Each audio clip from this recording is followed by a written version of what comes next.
em nome do Senhor Jesus. Então, diz assim a palavra de Deus, nós vamos dar continuidade aquilo que está escrito aqui em Efésios 5,18: e não se embriague com vinho, pois isso leva à devassidão.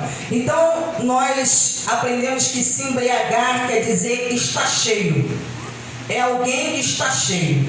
Então, a ordem de Deus é para nós não nos enchermos de vinho, porque o vinho refere-se àquilo que leva ao prazer carnal, que traz um prazer momentâneo, passageiro, que leva aos desejos da carne. Então aqui fala: e não se embriague com vinho, pois isso leva à devassidão. Vai levar a pessoa a uma vida de imoralidade, vai levar a pessoa a uma vida desregrada, a pessoa a uma vida de indecência, que leva uma conduta vergonhosa, uma vida libertina, aonde a pessoa vai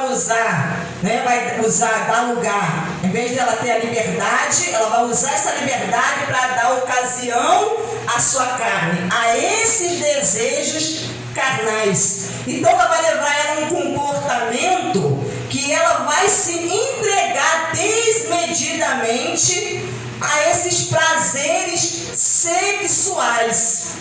Então nós vemos na palavra de Deus que na listagem ali das obras da carne, entre as obras da carne, está se referindo também à bebedice.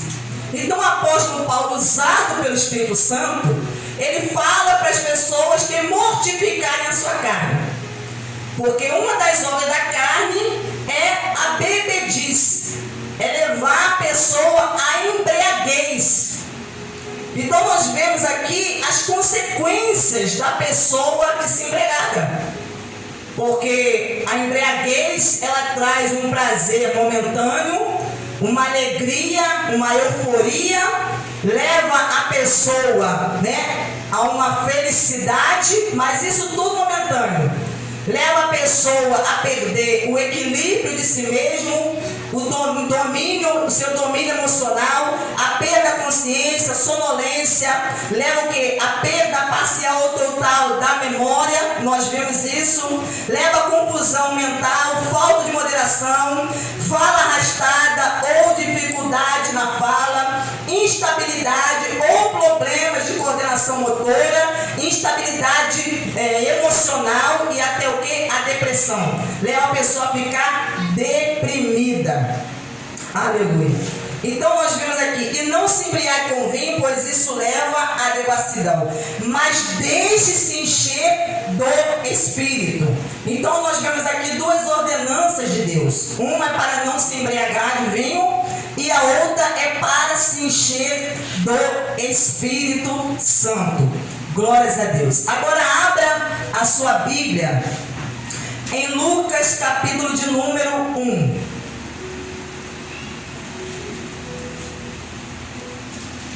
Evangelho de Lucas, capítulo de número 1, versículo de número 11.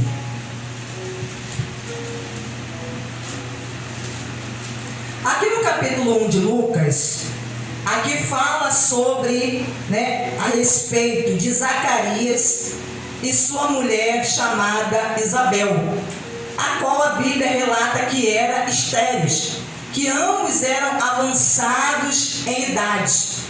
Mas diz o texto que muitos anos, ainda quando eles eram jovens, eles fizeram uma oração a Deus. E durante o decorrer da sua vida, eles ficaram nessa expectativa, esperando aquela promessa se cumprir.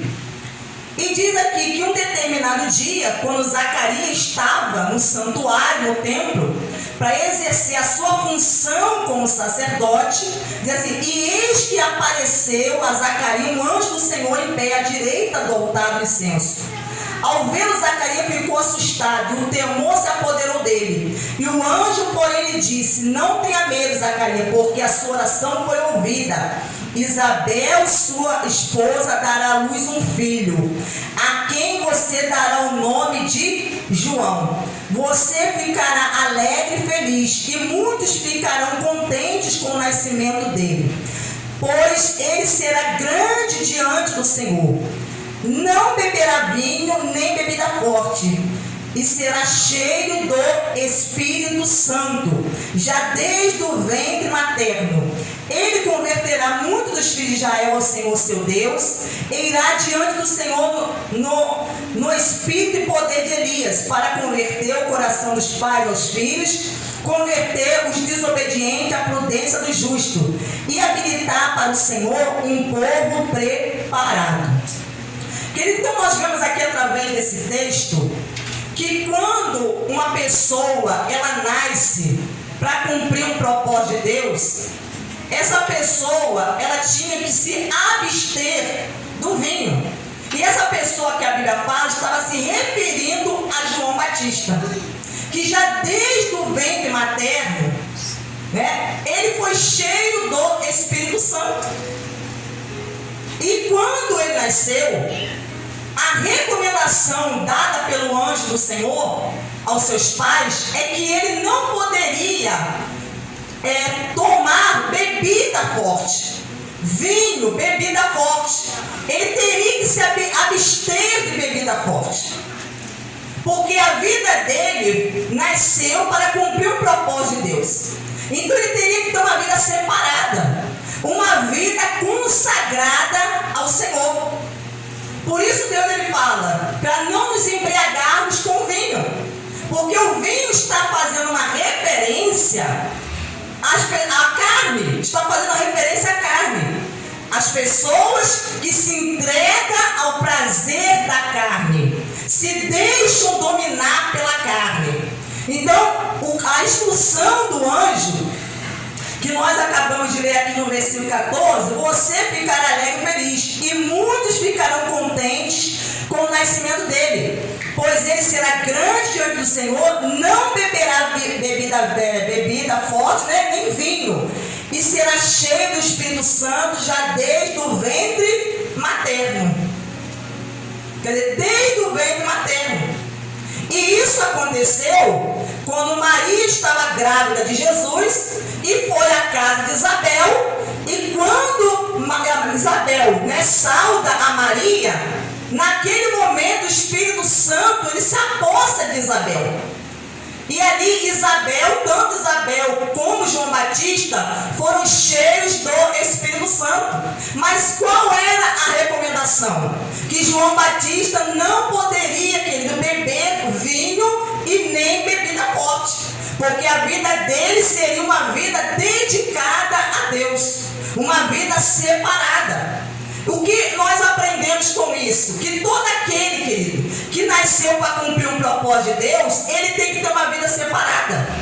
Ele tem que se abster do vinho, daquilo que vai levar os prazeres da carne. Por isso Deus nos adverte a mortificar as obras da carne, para não nos deixarmos seduzir, envolver pelas obras da carne, ainda que elas produzam prazeres passageiros e momentâneos. Então nós não devemos nos entregar. Outro caso que nós vemos na palavra de Deus foi o caso também de Sansão. Sansão também nasceu para cumprir um propósito de Deus, querido. E qual foi a instrução que a mãe e o pai de Sansão receberam do anjo do Senhor? É que ele não poderia também beber vinho e nem bebida forte, porque a vida dele era consagrada a Deus, porque através da sua vida Deus iria libertar o povo da opressão, da escravidão dos seus inimigos. Então as pessoas que têm se embriagado com vinho, com aquilo que seduz a pessoa, que faz a pessoa se entregar à vontade da carne, essas pessoas não vão conseguir cumprir o propósito de Deus, porque é necessário que haja uma abstinência. A pessoa vai ter que se abster dessas coisas, essas coisas que só prejudicam a vida espiritual. Então nós vemos aqui esses dois exemplos. O exemplo de João Batista, que se consagrou a sua vida para poder preparar o caminho do Senhor. Então, se nós queremos ser instrumentos de Deus, queremos preparar o caminho para que Deus venha operar na vida e no coração das pessoas, nós precisamos nos abster, querido. Nos abster de tudo aquilo que nos leva a querer se entregar à carne. Aleluia! Nós precisamos. E também o exemplo de Sansão, né? Que enquanto ele estava ali sendo guiado pelo Espírito Santo, o Espírito Santo estava através da vida dele, né? Colocando o povo em liberdade. Trouxe a liberdade ao povo, mas a partir do momento que Sansão, ao invés de se encher do Espírito Santo, ele começou a se embriagar, começou a deixar a sua carne, os seus desejos predominarem. Aleluia! O que aconteceu? Né? Ele foi vencido pelos desejos da carne, pelas paixões da sua carne. E quantos hoje não estão sendo vencidos pelas paixões da sua carne, pelos desejos da sua carne? Abre agora a sua Bíblia em Gênesis 19.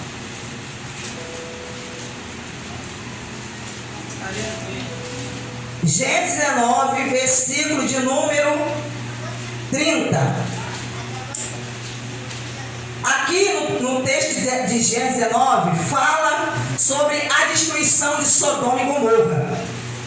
Que o anjo do Senhor foi enviado a essas duas cidades para destruí-la. E diz aqui no versículo 23, diz assim: o sol estava nascendo sobre a terra quando Ló entrou em Zoar. Então o Senhor fez chover enxofre e fogo sobre Sodoma e Gomorra. Isso veio da parte do Senhor, desde os céus. Ele destruiu aquela cidade e toda a campina, e todos os moradores da cidade, e o que nascia na terra. E a mulher de Ló olhou para trás e virou uma estátua de sol. Então, na manhã seguinte, Abraão se levantou de madrugada e foi para o lugar onde tinha estado na presença do Senhor. Abraão olhou para Sodoma e Gomorra e para toda a terra da campina, e viu que da terra subia fumaça, como se fosse de uma fumaça de uma fornalha. Assim, quando destruiu as cidades da campina, Deus se lembrou de Abraão e tirou Ló do meio da destruição, quando subverteu a cidade que Ló tinha morado.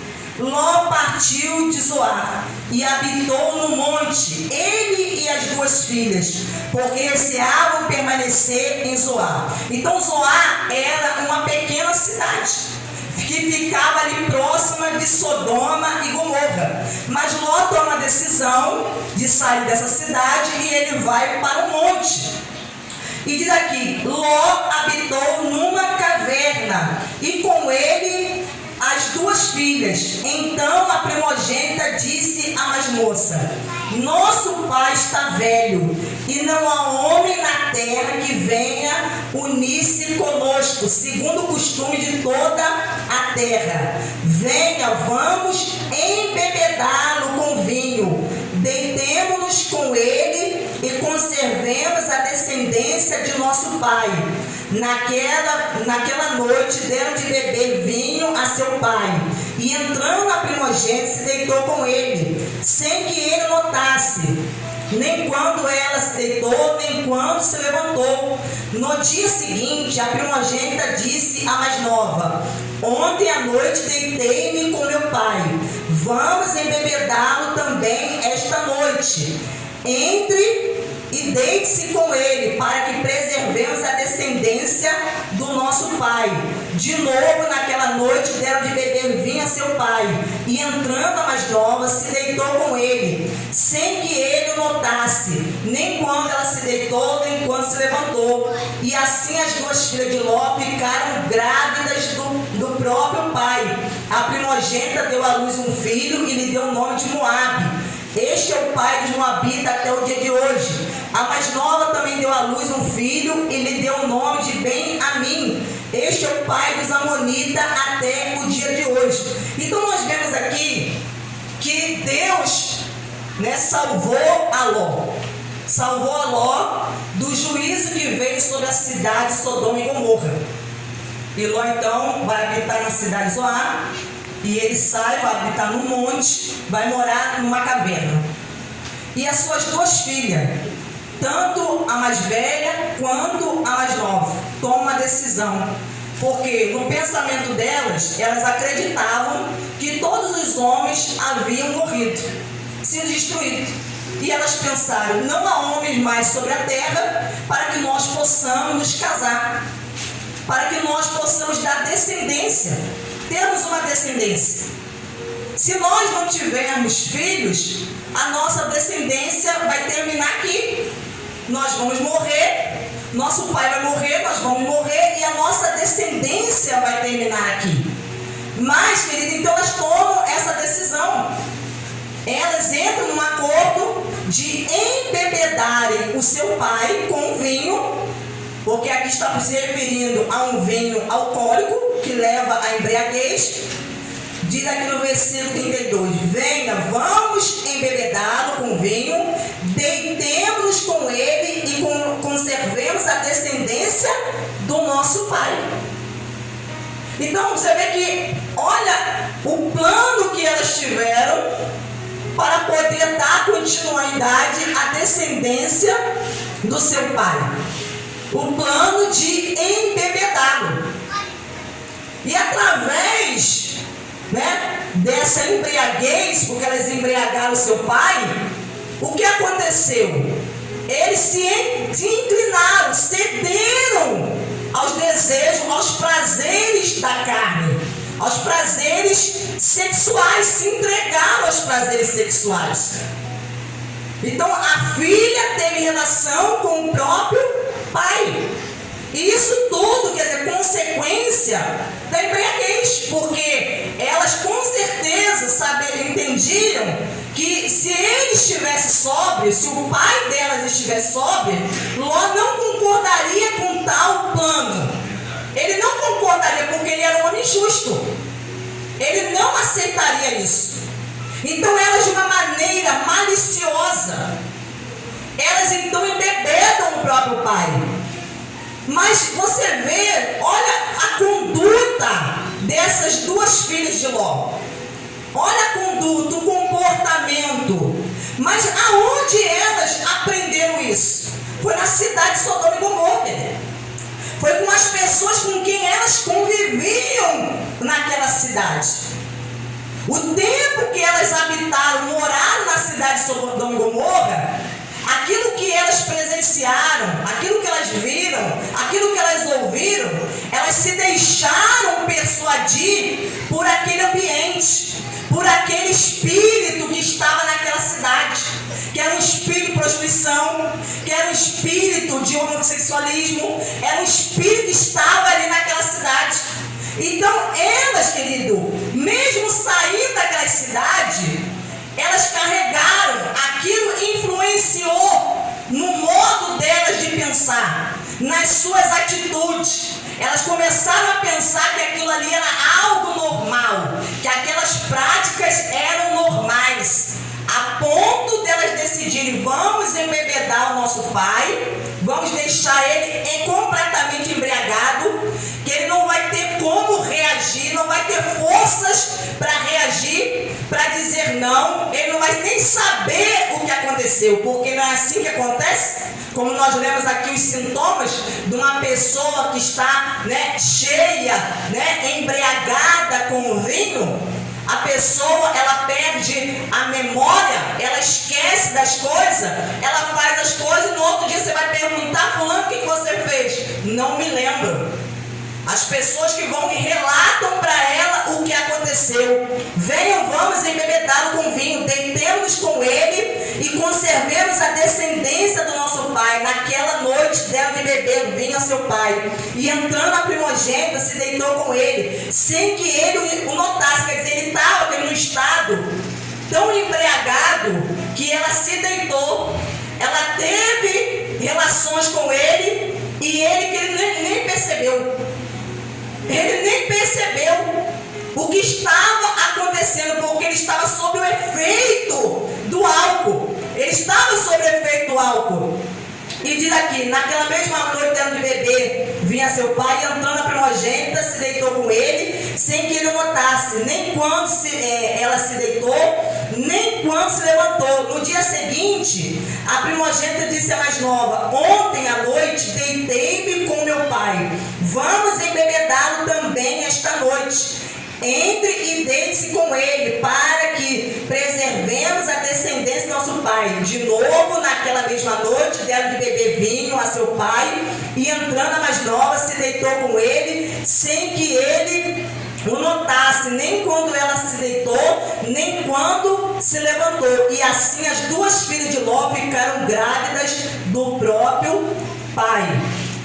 Por isso, a ordem de Deus: não vos embriagueis com vinho, o qual leva à devassidão, aos prazeres. A pessoa se entregar aos prazeres da carne. A pessoa não consegue ter domínio próprio, domínio de si, rejeitar aquela tentação, o que está acontecendo em sua vida. Porque a ordem de Deus é o quê? Encha-se do Espírito Santo. É se encher. Mas para se encher do Espírito Santo, tem que se abster dele. Se abster do vinho, daquilo que dá prazer à sua carne, aquilo que satisfaz a sua carne. Então nós vemos aqui esse exemplo também de Ló e as suas filhas. Aleluia. Nós vamos ver aqui em Apocalipse, capítulo de número 1. Olha o que diz aqui em Apocalipse 1. Que eu quero aqui compartilhar aqui com os irmãos. Apocalipse, capítulo de número 1.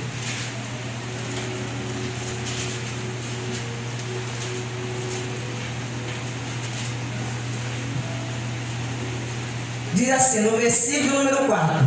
João, as 7 igrejas estão na província da Ásia.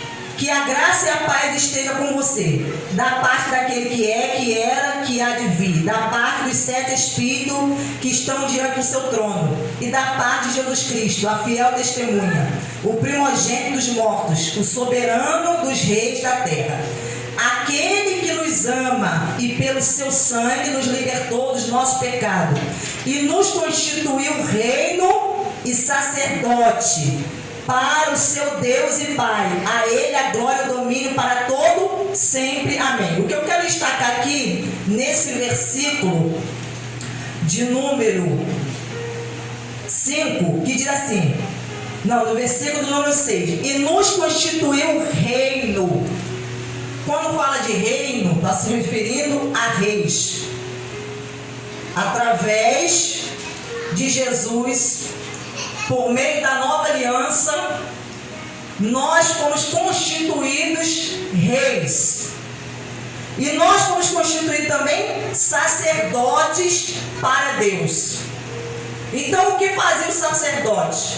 O sacerdote apresentava sacrifícios a Deus. Sacrifícios. Apresentava adoração, louvores, se colocava na presença de Deus para interceder.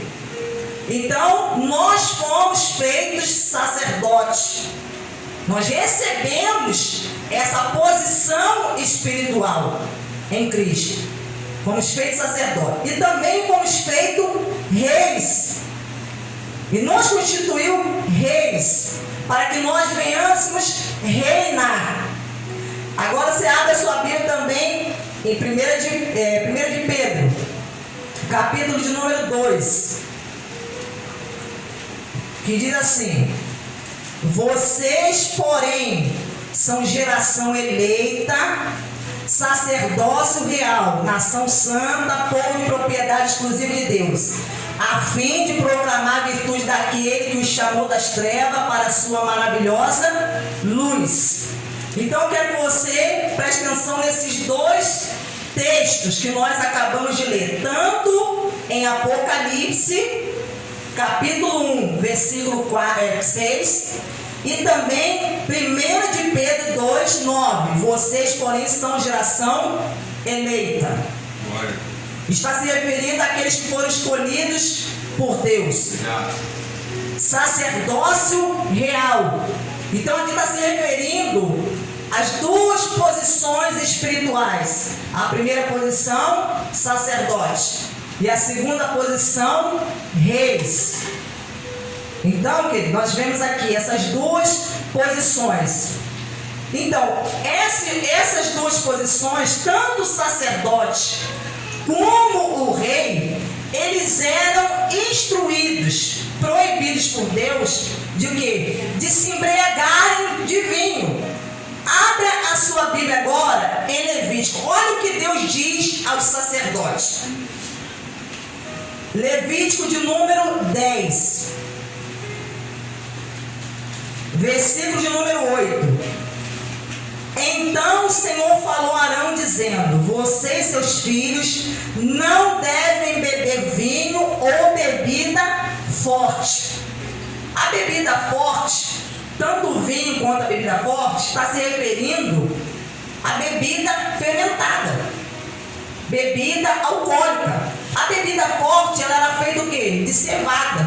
Cevada misturada com diversas especiarias. Então havia outros tipos de bebidas também fortes, não somente o vinho, feitas de mel, de trigo e de tâmara. Então Deus, ele faz o quê? Ele proíbe os sacerdotes. Então ele diz assim, ó, então o Senhor falou a Arão, dizendo: você e seus filhos não devem beber vinho ou bebida forte quando entrarem na tenda do encontro, para que não morram. Isso será estatuto perpétuo entre as suas gerações, para que vocês façam diferença entre o santo e o profano, entre o impuro e o puro, e para ensinar os filhos de Israel todos os estatutos que o Senhor lhes tem falado por meio de Moisés. Você prestou atenção aqui? Deus estava dizendo o motivo pelo qual o sacerdote não deveria beber vinho nem bebida forte. Quando ele se colocasse na presença de Deus, ele teria que estar sóbrio. Não poderia estar embriagado, sob efeito de bebida. Ele teria que estar sóbrio, consciente daquilo que ele estava fazendo, consciente de quem ele estava servindo, diante de quem ele estava, a presença de quem ele estava. Porque a bebida forte, o vinho, tira o quê? A consciência. Faz a pessoa perder a memória. Faz a pessoa ter atitudes que a pessoa não teria se ela não tivesse embriagada.